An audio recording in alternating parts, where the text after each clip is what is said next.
Hey Nick, can you promoting explain? crime. Can you explain that for some, people that may not be as savvy in politics? Criminal asset forfeiture. Explain what you mean. How that is? You're basically extracting income or wealth from that community. So by all legal, moral, and intellectual basis, civil asset forfeiture should be unconstitutional. There is no justification for it. It's government theft. And what they do, what the justification they say that if you're a thief or a criminal, and let's say you were selling drugs and you made $100,000 selling drugs, they say you do not have right to that money because you got it through illegal means. So that's the legal basis they use for it. But that does not hold water in how it applies. So they will literally just steal money for anyone. They're like, oh, they may have got it through illegal means. But it's suspicion of illegal means. Suspicion. That's all it takes. Basically. Yeah, and then they go after poor and disenfranchised communities on purpose because there have been a lot of legal precedents where people who actually have resources, they don't aim for the upper class because they aim for the upper class, they'll get sued to death and they lose. So they go after the disenfranchised communities, people who they either can't afford the legal fees, or if they do, it will cost more than what they lost. So that's how they win, and that's how they continue to steal stuff from people, and that's why I brought that stat, because a lot of people don't know that if you look at the amount of stuff that's stolen by criminals through burglary, for example, that's pales in comparison to how much that's stolen through civil asset forfeiture the police does all the time, just by simple stops, simple stops over BS. They impose the regressive taxes and fees, and that ties it to a lot of different issues like economics. So why is black and racial income inequality so bad? It's worse than it was at the height of the civil rights era. The reason why racial income inequality is bad is because not only do you have people who side with Wall Street over us, it's also the criminal justice program, because they did studies in civil asset forfeiture. 60% of the people that are affected are black. Yep. So what does that mean? That means civil asset forfeiture is a systematic racism, which transfers wealth from the black community to the ruling class. It doesn't go to our community; it goes to the ruling class. That's what's so bad. And then they did studies in this. What do they spend money on civil asset forfeiture on? They pretty much pay for their bonuses. They get more weapons. They get fancy. They get armored vehicles. So the money that is stolen from our community is not even invested back into our community. It's invested to the white community, because that cop that live in a different community, he'll take that home and pay taxes on that in that area. He'll pay sales taxes on that area. So it's a wealth transfer. So the police state is also being used to extract wealth. Yes, and that's why you got to be wealth from these companies. Exactly. That's why if you're going to be anti-capitalist, you got to be anti-police state. You got to be anti-imperialist, because all this connects. Yes. And I want to say one more thing. I know I went for a while, but I'll pass right. No, go ahead. Because we talking about Kamala Harris. Guess who supports civil asset forfeiture in California? Guess who was the chief architect of? And he gave a floor speech in 1991 about civil asset forfeiture. He said, "Hey, this is great."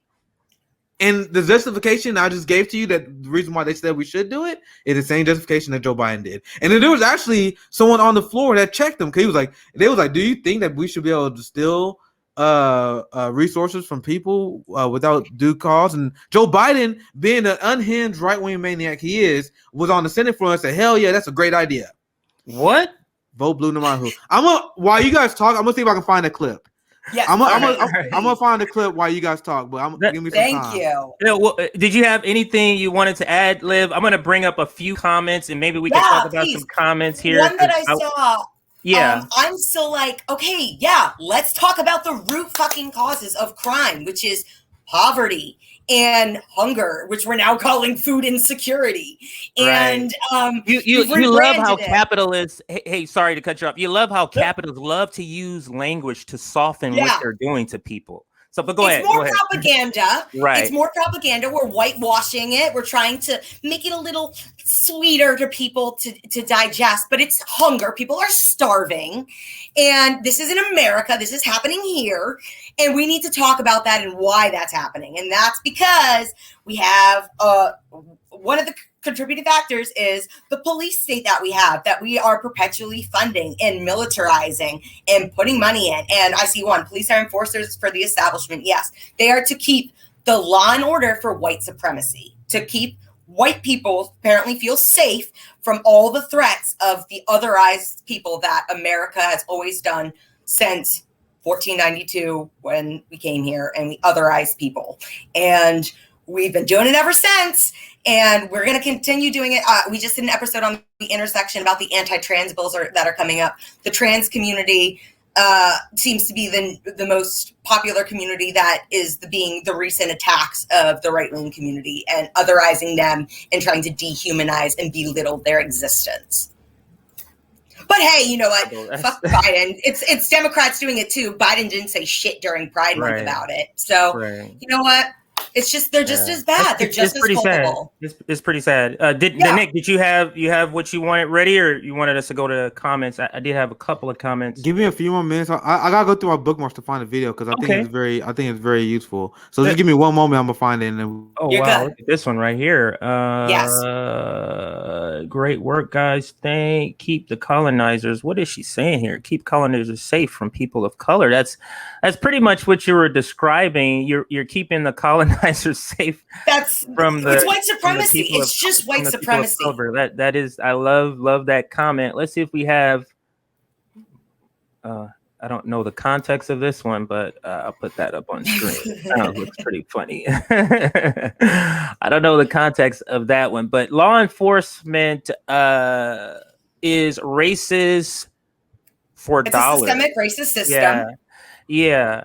That's what it feels like. Racist for dollars. Like this is what I say about when they say, "Oh, well, there's black police officers," but it doesn't make a difference. And this is the analogy I always make is that let's say you have a plantation and you have slaves, but I hire, a black chauffeur and I have employees or of all races conducting the work of a plantation. What does it matter? The system of the plantation is what's racist. Yeah. The personal view of one person doesn't matter. It's irrelevant if you're carrying out the duties of your overseer, of the person that is your boss. And this is what I also say about progressives who don't take corporate money. It's like, who cares? You take orders from Nancy Pelosi, who does take corporate money, and you're acting on her. She is the leader. You're not acting out. You're not acting out your own ideas. So it doesn't matter if you don't take corporate money. Go ahead, Nick. If you have. So I found this, and this is incredible. So let me share the screen. And I can break down what we were looking at here. Absolutely. And I still can't believe that this didn't come out in the campaign. Like for real. Like this is one of the things that didn't come out, and it's heartbreaking that how anyone from any disenfranchised community could vote for this guy. Because I tweeted this out on the Fred Leftists account. And this is why I was explaining earlier how black people are targeted by civil asset forfeiture. And guess who's responsible for building this? So this is exactly why I tell people that Joe Biden is the most anti-black politician in the modern era, because you have crime bill, bankruptcy bill, civil asset forfeiture, so many things that he's responsible for. He was a puppet at Wall Street. Always took the side of Wall Street over black families when they illegally foreclosed on our homes, for example. But check this out, because this is incredible. Now, I found this from Don Winslow. He said in this 1991 speech, Joe Biden lauds his creation of civil forfeiture laws. His creation of that. This is tantamount to criminal conviction without trial. Remember, I told you this should be unconstitutional in any intellectual society. Now, I talked enough. Can you guys hear it? I think I had to. Hold on, let me do it again. Is this something I think I had to select I think I didn't put the audio. Okay. No worries. If it's I gotta put share audio. I didn't do it last time. Here we go. Okay, let me bring that in for you. There you go. Big screen. Now watch this and unhinged shit. Severe penalty. We changed the law so that if you are arrested and you are a drug dealer under our forfeiture statutes, the government can take everything you own. Everything from your car to your house, your bank account. This is actually worse than I thought it was. This is so bad. What they Hey Nick, can you start that over? I want people to really hear that. Clearly. Yeah, let's start that over because this is him. This is him saying that's this. ridiculous. That's It's ridiculous. not us saying that. This is him. Severe penalties. We changed the law so that if you are arrested and you are a drug dealer, under our forfeiture statutes, the government can take everything you own, everything from your car to your house, your bank account, not merely what they confiscate in terms of the dollars from the transaction that you just got caught engaging in. They can take everything. We have laws in the last several years where we don't allow judges discretion to sentence people. What? Flat time sentencing. You get caught, you go to jail. Well, all of these tools have been at the president's disposal for the last 100 weeks and more. Now, if America's crime problem is worse than it ever was, it's not because the Congress has failed to give the president the tools. So, do you guys know what he's saying here? He's mad. This is mad. 1991. Listen, guys. This is 1991. So you guys know what he's saying? He is pushing George Bush Sr. to the right on criminal justice. This is the guy that Bernie Sanders told us was the lesser of two evils. Right. This is the lesser he's of two mad evils? that the president is not doing more. Bro, this is when George upset. Bush. This is George Bush Sr. he's talking about. He's not talking about Barack Obama. He's talking about George Bush Sr. This is a Republican. And he is saying that the Republican president is not using the police state fascist powers that the Democratic Party gave him. Let me finish the last few seconds, but I had to stop it there because I'm going to rewind it just a little bit back again so you guys can hear that again. He is pushing George Bush Sr. to the right. And this is the guy they say who's the lesser of two evils. Check this out. And more.